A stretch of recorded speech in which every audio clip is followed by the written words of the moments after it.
పెట్టినారు. మన ఇక్కడ ఉన్నటువంటి ఆర్థిక శాఖ మంత్రులకి తెలుసు మన తెలంగాణ ప్రభుత్వం ఎంత ఆర్థిక ఇబ్బందుల్లో ఉందో. కత్తి మీద సాములాగా అటు అభివృద్ధి పనులు చేసుకుంటూనే ఇటు సంక్షేమ పథకాలన్నిటిని కూడా మనం ముందుకు తీసుకెళ్తున్నాము. ఏవైతే వాగ్దానాలు చేసినామో అవే కాకుండా మనం చేయనివి కూడా నెరవేరుస్తూ ఇక్కడ భూపాలపల్లి జిల్లాకు సంబంధించి అటు యంగ్ ఇంటిగ్రేటెడ్ స్కూల్స్ కానీ ఇటు హాస్పిటల్స్ కానీ 100-బెడెడ్ హాస్పిటల్ కానీ ఇంకొన్ని అభివృద్ధి పనులు ఇక్కడ చేయడానికి విజ్ఞప్తి చేసినటువంటి మన ఎమ్మెల్యే గారు ఏదైతే ఒక చిట్టా ఇచ్చారో దానికి ఇక్కడ ఎంపీగా నేను కూడా మిమ్మల్ని కోరుతున్నాను. మన ఇద్దరు మంత్రులని కూడా అవన్నీ కూడా త్వరలో మీరు నెరవేర్చాలని మిమ్మల్ని విజ్ఞప్తి చేస్తున్నాను. అదే విధంగా పేదల కోసము సన్న బియ్యము ప్రతి ఒక్కటి కూడా కాంగ్రెస్ ప్రభుత్వం చేపట్టిన సంక్షేమ పథకాలు గాని అభివృద్ధి పనులు గాని అవన్నీ కూడా వరంగల్ జిల్లా మరియు భూపాల జిల్లా ప్రజల యొక్క కళలు ఆ ఒక్కొక్క కళ నిజమవుతూ ఉంది ఈవేళ. ఎందుకంటే సన్న బియ్యం ఒక కళ పేదవర్గాలు అది నిజం చేసినాము. అట్లాగే ఇందిరమ్మ ఇల్లు 10 ఏళ్లుగా ఒక్క ఇల్లు కూడా డబుల్ బెడ్రూమ్ ఇళ్ళని ఎంత గొప్పగా బీఆర్ఎస్ ప్రభుత్వం అంతకుముందు చెప్పుకున్నారో ఈ 10 ఏళ్లలో ఒక్క ఇల్లు కూడా రాలేదు. కానీ కాంగ్రెస్ ప్రభుత్వం ఏర్పడిన సంవత్సరాల కాలంలో అర్హులైన పేదలందరికీ కూడా ఇందిరమ్మ ఇల్లు ఇస్తున్నది ఈ కాంగ్రెస్ ప్రభుత్వం. అంటే ఇంటిని కూడా నిజం చేస్తున్నారు, ఇంటి కళ కూడా సాకారం అవుతుంది.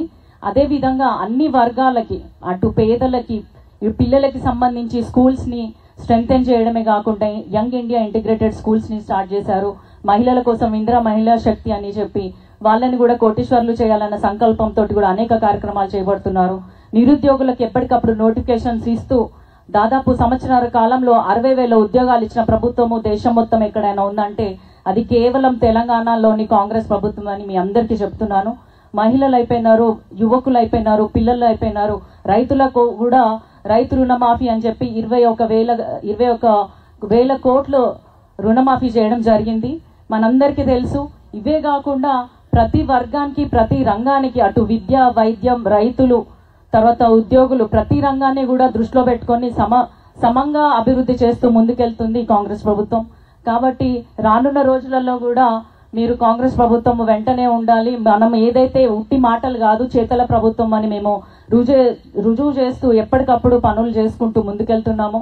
ఇక్కడ ఏదైతే ఒక రైల్వే స్టేషన్ కావాలి మన భూపాలపల్లికి అది కూడా మనం ప్రయత్నం చేద్దాము. అదే విధంగా ఇక్కడ ఒక జవహర్ నవోదయ విద్యాలయం కూడా కావాలి అని మన ఎమ్మెల్యే గారు చెప్పినారు.